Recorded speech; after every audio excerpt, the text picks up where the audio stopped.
আসিফ ও নাহিদ পেলেন কোন মন্ত্রণালয়? অন্তর্বর্তী সরকারের প্রধান উপদেষ্টা অর্থনীতিবিদ ডক্টর মোহাম্মদ ইউনূস সহ 14 জনের মধ্যে মন্ত্রণালয় ও বিভাগ বণ্টন করা হয়েছে।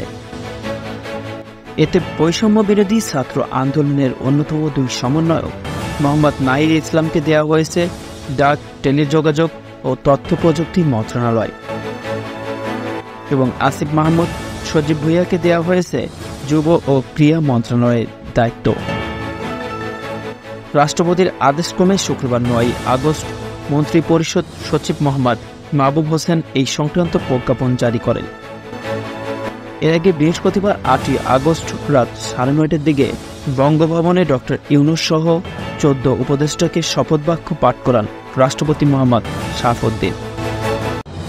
বাকি 3 উপদেষ্টা ঢাকার বাইরে থাকায় শপথ অনুষ্ঠানে উপস্থিত হতে পারেননি। শপথ নেওয়া অন্যান্যর মধ্যে জায়গা করে নেওয়া আসিফ মাহমুদ, সজীব ভুঁইয়া ও মোহাম্মদ নাহিদ ইসলাম বৈষম্য বিরোধী ছাত্র আন্দোলনের অন্যতম 2 সমন্বয়ক।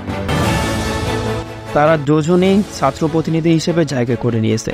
উইকিপিডিয়ার তথ্য মতে আসিফ মাহমুদ এবং নাহিদ ইসলাম দুজনের জন্মই 1998 সালে, অর্থাৎ তাদের বয়স 26 বছরের আশেপাশে। বাংলাদেশের ইতিহাসে এত কম বয়সে আর কেউ কোনো সরকারের উপদেষ্টা হতে পারেনি। শুধু তাই নয়, এভাবে ছাত্র প্রতিনিধি হিসেবে কারো অন্তর্বর্তীকালীন কিংবা তত্ত্বাবধায়ক সরকারের উপদেষ্টার দায়িত্ব পালনের নজির নেই। উইকিপিডিয়ার তথ্য মতে নাহিদ ইসলামের ডাকনাম ফাহিম, জন্ম ঢাকায়, বাবা শিক্ষক, মা গৃহিণী। তার ছোট এক ভাই রয়েছে। সরকারি বিজ্ঞান কলেজ থেকে উচ্চ মাধ্যমিক পাশ করার পর ঢাকা বিশ্ববিদ্যালয়ে সমাজবিজ্ঞান নিয়ে পড়াশোনা করেছেন নাহিদ। আর আসিফ মাহমুদের বাড়ি কুমিল্লায় মুরাদনগর উপজেলার আতপুর ইউনিয়নের আকুবপুর গ্রামে।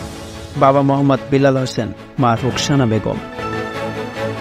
আতমজি ক্যান্টনমেন্ট কলেজে পড়াশোনা করে আসিফ মাহমুদ কলেজটি বিএনসিসি ক্লাবের প্লাটুন সার্জেন্ট ছিলেন। কলেজ থেকে উচ্চ মাধ্যমিক পাশ করার পর ঢাকা বিশ্ববিদ্যালয়ের ভাষাবিজ্ঞান বিভাগে পড়ছেন। আসিফ মাহমুদ সজীব ভুঁইয়া ঢাকা বিশ্ববিদ্যালয়ের ছাত্র শক্তির আহ্বায়ক এবং নাহিদ সদস্য সচিব। গত বছরের 4 অক্টোবর ঢাকা বিশ্ববিদ্যালয়ের ডাকসুর ভবনের সামনে সংবাদ সম্মেলনে গণতান্ত্রিক ছাত্র শক্তি নামে ছাত্র সংগঠনটি আত্মপ্রকাশ করা হয়।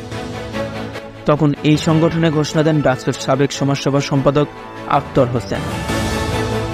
সংবাদে এই পর্যন্তই।